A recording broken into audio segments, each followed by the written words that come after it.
ऐसी ही खबर है, क्योंकि जब भी पीओके को भारत का हिस्सा बनाने की बात आती है तो कुछ लोगों को मिर्ची लगने लगती है।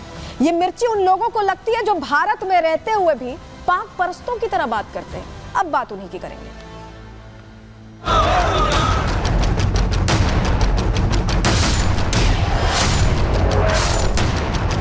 The Union and Territory of Jammu and Kashmir was, is and will remain the integral part of India. मुझे विश्वास है कि बहुत जल्दी पाक अधिकृत कश्मीर हमें मिल जाएगा। पाकिस्तान के कब्जे वाला कश्मीर क्यों?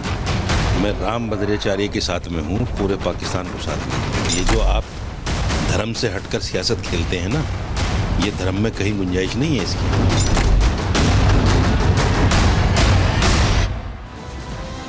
देखिए, भारत सरकार ये खुलकर कहती रही है कि पीओके हमारा है और हम और आप जो भारतीय हैं वो भी यही मानते हैं कि पीओके हमारा है। बस कुछ समय की बात है, कभी भी ऐसा हो सकता है कि हमारा वापस वो पीओके हो जाए, क्योंकि पीओके के लोगों की तरफ से भी अब यही आवाज उठ रही है। लेकिन जब सरकार के साथ सनातनी भी ये कहने लग गए कि ये पीओके हमारा है, तो ये कुछ लोगों को पसंद नहीं आ रहा, कुछ लोगों को ये नागवार गुजर रहा है। और वो ये वही लोग हैं जो भारत में रहते हुए भी भारत के लिए या भारत के लोगों के जैसे बात नहीं कर पाते। लेकिन किस तरह से मांग सनातन धर्म की ओर से भी अब उठने लगी है। सनातनी प्रचारक भी राम भद्राचार्य, गुरु राम भद्राचार्य भी कैसे ये मांग करे, पहले एक बार आपको सुनवाते हैं, उसके बाद इस पर विस्तार से बात करेंगे। 1.25 करोड़ आहुति डाली हनुमान जी के लिए, फिर हमने यज्ञ किया और फिर अभी कुंभ में कर रहे हैं। मुझे विश्वास है कि बहुत जल्दी पाक अधिकृत कश्मीर हमें मिल जाएगा। तो देखा आपने, सनातन के जो धर्म गुरु हैं, सबसे बड़े धर्म गुरु, वो भी ये कह रहे हैं कि अब वक्त आ गया है कि हम जल्दी से इसको लेकर सोचें, फैसला लें। सरकार से उनकी तरफ से भी अपील आ गई है। लेकिन ये ललकार किसी को भा नहीं रही है, पसंद नहीं आ रही, छटपटाहट सी दिख रही है। दरअसल आपको बताते हैं, जयपुर में श्री राम कथा का आयोजन हुआ था, जहां जगत गुरु राम भद्राचार्य भी पहुंचे थे और जयपुर से ही जगत गुरु ने ये ललकार की है। उन्होंने कहा कि जम्मू कश्मीर के बड़े हिस्से पर पाकिस्तान का कब्जा है, ये हम सब जानते हैं, और इसका जिक्र उन्होंने जयपुर में किया। उन्होंने कहा कि उस जमीन को पाकिस्तान से मुक्त कराना है। यानी सनातन धर्म की भी अब यही मांग है। जो गुरु हैं, जगत गुरु, वो भी यही कह रहे हैं। उन्होंने कहा कि हनुमान जी की कृपा से पीओके पर कब्जा लेना है। और इस बात को जब उन्होंने कहा तो कुछ लोगों की पेशानी पर बल पड़ गए। उन्होंने कहा कि हनुमान जी को 1.25 करोड़ आहुतियां देने का प्रण उन्होंने ले लिया है। जिस दिन पीओके भारत में आ जाएगा, 1.25 करोड़ आहुति देंगे। उन्होंने ये क्लियर कहा। आहुति में सनातनियों को हिस्सा लेने को भी उन्होंने कहा, अपील ये की। और इसी पर जब चर्चा पीओके को लेकर होने लगी तो आपको बताएं, कुछ लोगों को मिर्ची लगने लगी। कुछ मौलाना हैं जिन्हें ये बिल्कुल भी समझ नहीं आया कि आखिर पीओके अगर भारत में आ जाएगा तो उनको क्या दिक्कत हो जाएगी। वो तो भारत में ही रहते हैं ना, या कहीं और रहते हैं, या कहीं और ठिकाना चाहते हैं। इसीलिए लोग कई बार कह देते हैं कि पाकिस्तान चले जाएं। जरा आपको बताते हैं कि कैसे जब जगत गुरु ने ये कहा कि पीओके पर कब्जा लेना है, पीओके हमारा हिस्सा है, इस बात को दोहराया, जयपुर में कार्यक्रम में ये बात कही, तो ये दिक्कत किसे हुई। आप तस्वीर देख लीजिए। ये तस्वीर है साजिद रशीदी की, जो कि अध्यक्ष है AIAA के, और यहां पर उन्होंने कहा कि हिम्मत है तो पाकिस्तान, बांग्लादेश, ईरान तक ले लें।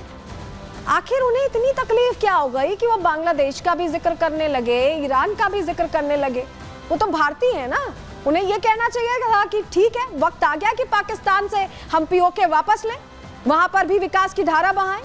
लेकिन उनका जिक्र बांग्लादेश, ईरान तक चला गया। जो अखंड भारत की तस्वीर थी, दरअसल उसका जिक्र करके एक तरह से तंज कसने की कोशिश यहां पर उनकी तरफ से की गई।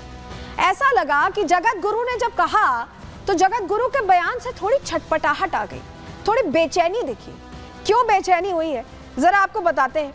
क्योंकि ऐसा लग रहा है कि पीओके की बात करना या उसे भारत में लाने की बात करना ये पसंद नहीं आया मौलाना साहब को, तभी तो इस तरह के बयान दे रहे हैं। पीओके के मुद्दे को मुसलमानों की आबादी से जोड़ने लगे।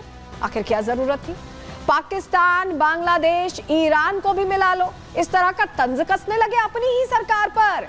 उन्हीं की तो सरकार है, उन्होंने भी वोट किया होगा। पीओके आ जाएगा तो भारत के मुसलमान बढ़ जाएंगे। बातें सुनिए आप। अगले 50 सालों में क्या हालात होंगे सोचा है? यानी उनको इससे तकलीफ हो रही है कि वहां के मुसलमान आ जाएंगे। जब रोहिंग्या आते हैं, जब म्यांमार से आते हैं घुसपैठिए, तब तो कोई कुछ नहीं बोलता। अब पीओके के मुसलमान आ जाएंगे तो चिंता हो गई। देश के इस्लामीकरण का आरोप लगाते हैं। ये कह रहे हैं वो पीओके लेंगे तो वहां के मुस्लिमों को लेंगे या नहीं, इस तरह की विवादित बातें भी कर रहे हैं। आखिर पीओके के जो लोग हैं वो भी तो भारतीय ही है ना, आएंगे तो भारत में आएंगे। रामभद्राचार्य पर साजिद की यह अभद्र टिप्पणी कहीं ना कहीं सवाल भी खड़े करती है और ये समझ में नहीं आ रहा कि साजिद रशीदी को ऐसी दिक्कत क्या है।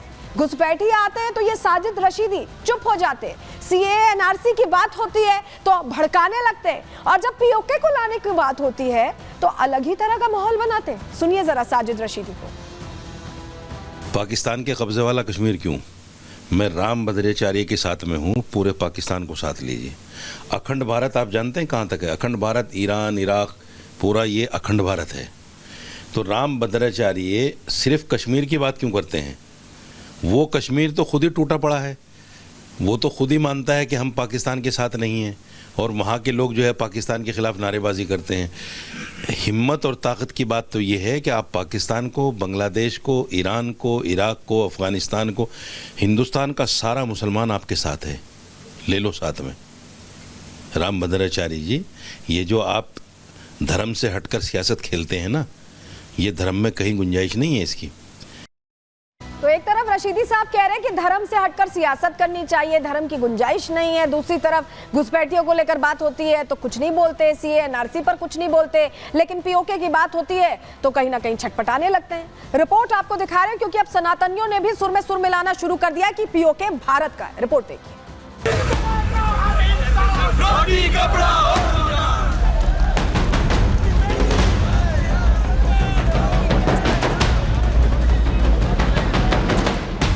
एक वक्त था जब आतंकिस्तान कश्मीर में दहशत फैलाता था और अंतर्राष्ट्रीय मंचों पर कश्मीर का मुद्दा उठाकर एजेंडे के तहत सियासत करता था। लेकिन पिछले 10 सालों में हर अंतर्राष्ट्रीय मंच पर पाकिस्तान बेनकाब हो रहा है। यूनाइटेड नेशन में भारत ने एक बार फिर पाकिस्तान को उसकी हैसियत याद दिलाई। जम्मू कश्मीर भारत का अभिन्न अंग बताने के साथ साथ पाकिस्तान के फेक एजेंडे पर फटकार लगा दी। We would like to state that the Union and Territory of Jammu and Kashmir was, is and will remain the integral part of India. Jammu Kashmir के मुद्दे पर भारत सरकार काफी संजीदा है। कश्मीर से आतंकवाद के सफाई से लेकर घाटी के चौमुखी विकास पर केंद्र सरकार जोर दे रही है। जम्मू कश्मीर का विकास देखकर पाकिस्तान बौखलाया हुआ है, क्योंकि अब पीओके में आजादी की मांग उठने लगी है। आजादी पाक सेना के अत्याचारों से, आजादी कंगालिस्तान की महंगाई से, आजादी आतंकियों के लॉन्च पैड से। इस आजादी की आवाज को दबाने के लिए ही आतंकिस्तान अंतर्राष्ट्रीय मंच पर फेक नैरेटिव गढ़ने में लगा है। एक और जहां पीओके की आवाम भारत की ओर उम्मीद भरी नजरों से देख रही है, वहीं अब भारत के सनातनी भी पीओके से नापाक कब्जे को हटाने के लिए महायज्ञ में महाआहुति की तैयारी कर रहे हैं। हनुमान जी को पटा रहे हैं, इसके लिए हमने तय किया है। एक यज्ञ हमने सालासर में किया, 1.25 करोड़ आहुति डाली हनुमान जी के लिए। फिर हमने अयोध्या किया और फिर अभी कुंभ में कर रहे हैं। मुझे विश्वास है कि बहुत जल्दी पाक अधिकृत कश्मीर हमें मिल जाएगा। राम भद्राचार्य की ये ललकार पाकिस्तान तक पहुंचती, उससे पहले ही भारत में बैठे मौलाना इस सनातनी ललकार से आहत हो उठे। पीओके के मुद्दे पर अनर्गल बयानबाजी करने लगे। इतना ही नहीं, एक सनातनी आह्वान को सियासी बयानबाजी करार दे दिया। हिम्मत और ताकत की बात तो ये है कि आप पाकिस्तान को, बांग्लादेश को, ईरान को, इराक को, अफ़गानिस्तान को, हिंदुस्तान का सारा मुसलमान आपके साथ है, ले लो साथ में। राम भद्राचार्य जी, ये जो आप धर्म से हटकर सियासत खेलते हैं ना, ये धर्म में कहीं गुंजाइश नहीं है इसकी। मौलाना रशीदी इतने पर ही नहीं रुके, उन्होंने पीओके जैसे संजीदा मुद्दे को धर्म से जोड़ दिया। उन्होंने पीओके में रह रहे मुस्लिमों के साथ जुड़ने से अपनी आबादी बढ़ने की बात कही। साथ ही अगले 50 साल की तस्वीर की कल्पना करते हुए इस्लामीकरण की बात भी कह दी। वहाँ भी मुसलमान हैं तो वो भी हमारे साथ होंगे, तो अगले 50 सालों में फिर क्या हाल होगा, इस पर कभी सोचा आपने साधु संतों सारे मुखालफत में आते हैं मुसलमानों के साहब ये तो बच्चे ज़्यादा पैदा करते हैं, इनकी तो आबादी इतनी बढ़ जाएगी कि 2050 में जो है ये पूरा इस्लामीकरण हो जाएगा देश का, और आप कह रहे हो कि पाकिस्तान वाला कश्मीर हमें मिल जाएगा। ये तो विरोधाभास है आप लोगों के अंदर। पीओके और धर्म पर बात करते करते मौलाना साजिद की जुबान ऐसी फिसली कि उन्होंने रामभद्राचार्य के लिए अभद्र टिप्पणी कर डाली। उम्र होगी उनकी 70 के आसपास, वैसे ही टिकट कटने वाला है, और आपको पता है कि ये फैसले ऐसे हैं मंदिर मस्जिद के या मिल्कियत के जो फैसले होते हैं वो साल 2 साल में नहीं हुआ करते। रामभद्राचार्य ने कृष्ण जन्मभूमि के मामले पर भी अपने विचार खुले मन से रखे। इस पर भी साजिद रशीदी को समस्या है। जिन मामलों का फैसला संवैधानिक तरीकों से हुआ है, इस पर भी मौलाना की टीस बरकरार है। बाबरी मस्जिद की टीस ऐसी है, रहती दुनिया तक मुसलमान बाबरी मस्जिद की टीस को नहीं भूलेगा। बाबरी मस्जिद को गलत तरीके से तोड़ा गया। बाबरी मस्जिद हमारे लिए थी, है और रहेगी। आप नाजायज तरीके से कृष्ण जन्मभूमि में ले लो, कौन मना कर रहा है? पीओके से शुरू हुआ मौलाना का दर्द विवादित ढांचे तक आ पहुंचा। जो मामले कोर्ट में चल रहे हैं उन्हें भी वो नाजायज तरीका बता रहे हैं।